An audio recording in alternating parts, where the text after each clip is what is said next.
በስመ አብ ወወልድ ወመንፈስ ቅዱስ አሃዱ አምላክ አሜን። እንኳን ለጻድቁ አቡነ ሀብተ ማርያም ወርኃዊ መታሰቢያ በዓልና በዚች ቀን ታስበው ለሚውሉ ቅዱሳን ቀን በሰላም አደረሳችሁ አደረሰን።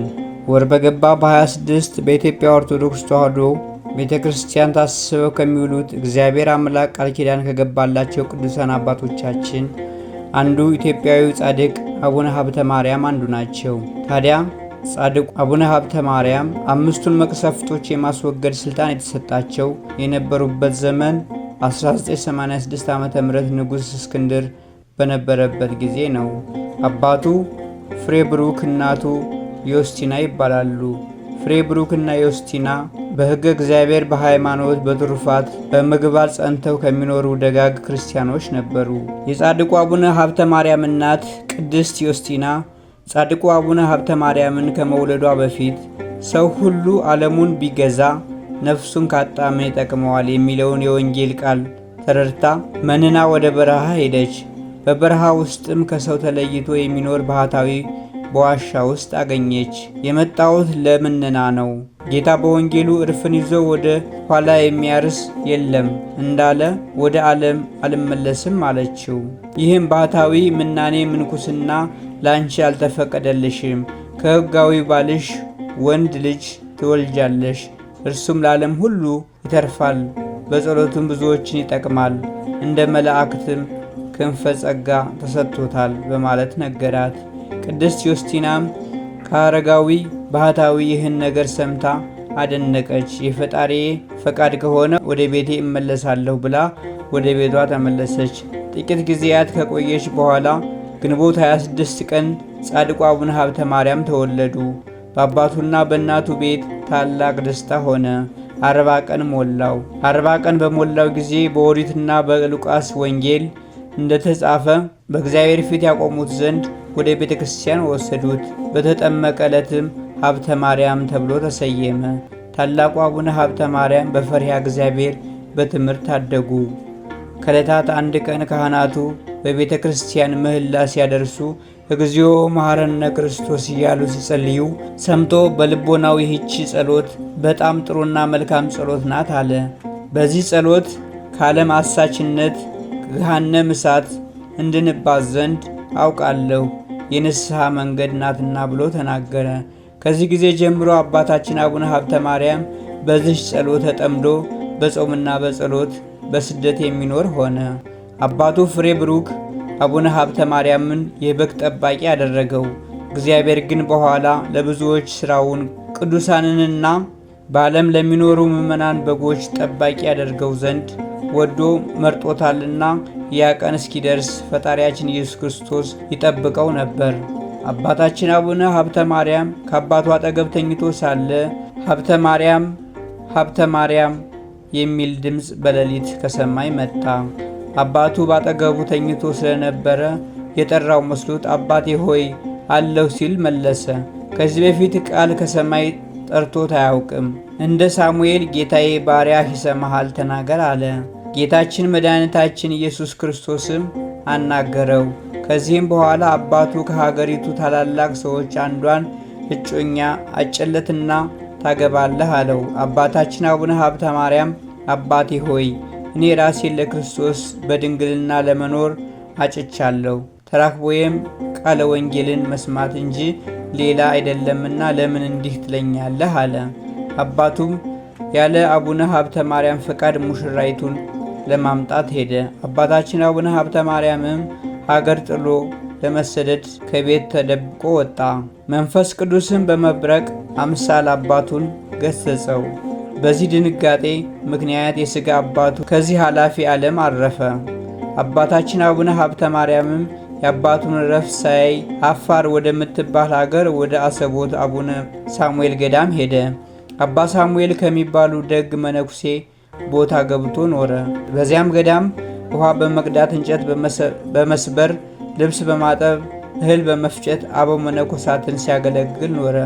አባታችን ላይ መነኮሳት ተቆጥተው ሲነሱ እመቤታችን ቅድስት ድንግል ማርያም በገሃድ ተገልጻ ትገሥጻቸውም ነበር። በዚህ አገልግሎት ላይ ሳለ ገዳሙ ካለበት ተራራ ላይ ወደ በረሃ ወርዶ ውሃ ቀርቶ ተሸክሞ ሲመለስ ውሃውን በእንስራ እንደተሸከመ እግሩን አደናቀፈው። የቀዳ ውሃ ሲደፋበትና እንስራውም ሊሰበርበት ሲል ጌታ ኢየሱስ ክርስቶስ ሆይ አድነኝ፣ ትወድቅ ዘንድ አትተዋት ብሎ ጸለየ። ይህን ብሎ በተናገረ ጊዜ የውሃዋ እንስራ ሳትወድቅ ቆመች። እጅግም ሳይነካት ተመልሳ በትከሻው ላይ ተቀመጠች። አባ ሳሙኤል የሚከተሉት ነበርና ይህን ጽኑ ተአምር አይተው አደነቁ። ጻድቁ አቡነ ሀብተ ማርያም ልዩ ልዩ የሆነ ደዌን እየፈወሰ እስከ አሁን ዘመን ኖሯል። የጻድቁ በረከት ከሁላችን ጋር ጸንቶ ለዘላለሙ ይኑር። የእግዚአብሔርም ቸርነት አይለየን። ሚያዝያ 26 ታስበው የሚውሉ ቅዱሳንን ስንክሳር እንደሚከተለው እናሰማለን። የሱሲ ልጅ ሱስንዮስ ሰማዕት። አንድ አምላክ በሚሆን በአብ በወልድ በመንፈስ ቅዱስ ስም ሚያዝያ 26 በዚች ቀን የሱሲ ልጅ ሱስንዮስ በሰማዕትነት አረፈ። ይህም የከሃዲው የዲዮቅልጥያኖስ ወዳጅ ነበር። የእግዚአብሔር መልአክም ተገለጠለትና ሰማዕት እንደሚሆን ነገረው። ይህም ነገር በልቡ አደረ። ከዚህም በኋላ አምልኮ ጣዖትን እንዲያስፋፋና እንዲያድሱ ከሹመት ደብዳቤ ጋር ንጉሡ ወደ ኒቆምዴያ ላከው። ቅዱሱም አይቶ እጅግ አዘነ። ከዚያም ወደ እርሱ አንድ ቄስ አምጥቶ የክርስትናን ትምህርት ተምሮ ተጠመቀ። ከዚህ በኋላም ወደ አንጾኪያ ተመለሰ። ፍጥረቱ ልዩ የሆነ ልጅን ወልዳ እህቱን አገኛት። ከዚህ በፊት ሴት ልጅ ወልዳ ገድላ ደሟን ጠጥታለች። ሰይጣን አድሮባታልና በወፍና በከይሲ አምሳልም ይገለጣል። በአገር ውስጥም ልጅ በሚወልድ ጊዜ ወደ እሱ ወርዳ በስራይም ገድላ ደሙን ትጠጣለች። ቅዱስ ሱስንዮስም ይህን ባየ ጊዜ ጦሩን አንስቶ ከልጇ ጋር እህቱን ገደላት። ልጇ የሰይጣን ልጅ ነውና፣ ሁለተኛም ስራየኞች ስለሆኑ ባሏንና የባሏን አባቱን ገደላቸው። እነርሱ በስራቸው ሰውን እያሳመሙ ይገድላሉና። ከዚህም በኋላ ወደ ኒቆድሚያ ተመልሶ ወደዚያ ወዳጠመቀው ቄስ ደርሶ ያደረገውን ሁሉ ነገረው። ወደ አገሩ አንጾኪያም በተመለሰ ጊዜ ከእርሱ የሆነውን አባቱ ሱሲ አወቀ። መገደሉንም ወዶ ከንጉሥ ዘንድ ነገር ሰራበት። ያን ጊዜም ቅዱስ ሱስንዮስ ወደ ጣዖት ቤት ሂዶ ወደ ሲኦል ይወርዱ ዘንድ በጌታችን ኢየሱስ ክርስቶስ ስም አዘዛቸው። ያን ጊዜም ምድር አፏን ከፍታ ዋጠቻቸው። ጣዖታቱንም እንዳጠፋቸው ወሬው ተሰማ። አባቱም ዳግመኛ በንጉሥ ዘንድ ከሰሰው።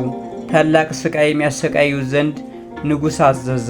በብረት ዘንጎችም ደበደቡት፣ በመንኮራኩርም አበራዩት። በመዶሻም ቀጥቅጠው ሁለተኛ ደግመው እህል በሚያበራዩበት መሳሪያ አበራዩት። ከዚያም በከተማው ውስጥ ጎተቱት። የክብር ባለቤት ጌታችንም ያጸናውና በስቃዩም ውስጥ ያስታግሰዋል። ከቁስሉ የሚፈውሰውን መልአኩንም ልኮ ያለምንም ጉዳት አስነሳው። ብዙ ሰዎችም አይተው በክብር ባለቤት ጌታችን ኢየሱስ ክርስቶስ አምነው በእርሱ ምክንያት ሰማዕታት ሆኑ። ንጉሥም ከማሰቃየቱ በደከመ ጊዜ ራሱን በሰይፍ ይቆርጡት ዘንድ አዘዘ። የሰማዕትነት አክሊልንም ተቀበለ። በስቃዩም ወራት በሰማዕትነት የሞቱት ቁጥራቸው 1109 ሆነ። ለእግዚአብሔርም ምስጋና ይሁን። እኛንም በከበሩ ሰማዕታት ጸሎት ይማረን ለዘላለሙ አሜን። ቅዱስ ዮሐንስ ሰማዕት። በዚችም ቀን የጠራቢ ልጅ ቅዱስ ዮሐንስ በሰማዕትነት አረፈ። ይህም ቅዱስ ከነነዌ አገር ነው። አባቱ ጣዖትን የሚጠርብና የሚያመልክ ነው። እናቱ ግን ክርስቲያናዊት ናት። ልጅ ባጣችም ጊዜ ወደ እግዚአብሔር ለመነች። ጌታም ልመናዋን ተቀብሎ ይህን የተባረከ ልጅ ሰጣት። ስሙንም በስውር ዮሐንስ ብላ ጠራችው። 8 ዓመትም በሆነው ጊዜ የጠረበውን ጣዖት እየሸጠለት አባቱን ያገለግል ነበር። በአንዲት ዕለትም ጣዖቱን ሊሸጥ ሲሄድ የእግዚአብሔር መልአክ ተገናኘውና ጣዖት የሰይጣን ማደሪያ እንደሆነ ነገረው። ጣዖቱንም ከእጁ እንዲጥለው አዘዘው። በክብር ባለቤት በክርስቶስ ማመንን አስተማረው። ወደ አባቱም በተመለሰ ጊዜ ሰማይና ምድርን በውስጣቸውም ያለውን ሁሉ ከፈጠረ ከክብር ባለቤት ጌታ ኢየሱስ ክርስቶስ በቀር ሌላ አምላክ የለም። እኔ ለሰው ልጅ ሥራ አልሰግድም አለው። አባቱም ሰምቶ በእስር ቤት አሰረው። እናቱም መጥታ በክብር ባለቤት ክርስቶስ ስም ደሙን ያፈስ ዘንድ አጸናቸው። ከዚህም በኋላ በነገራቸው ሊሸነግሉት የአገር ሰዎች መጥተው የአባትህ አምላኮች ለምን ተውህ አሉት። እርሱም እኔ የሰው እጅ ለሠራቸው ጣዖቶች አልሰግድም፣ እነርሱ የርኩሳን አጋንንት ማደሪያዎች ናቸውና አላቸው። አባቱም ይህን በሰማ ጊዜ ምሳር አንስቶ አንገቱን ቆረጠው። በድኑም አልወደቀም፣ በደሙ እስከተጠመቀ ድረስ በእግሮቹ ቆመ እንጂ። እናቱም በደሙ ተጠምቃ አቤቱ የክብር ባለቤት ኢየሱስ ክርስቶስ ሆይ የአቤልን መሥዋዕት በምድረ በዳ የተቀበልክ ይህንን መሥዋዕት ከእኔ ተቀበል አለች። በዚህን ጊዜ በአባቱ ሰይጣን አደረበትና አበደ። ሚስቱም ወደ ልጇ መቃብር ወስዳው ስለ እርሱ ጸለየች።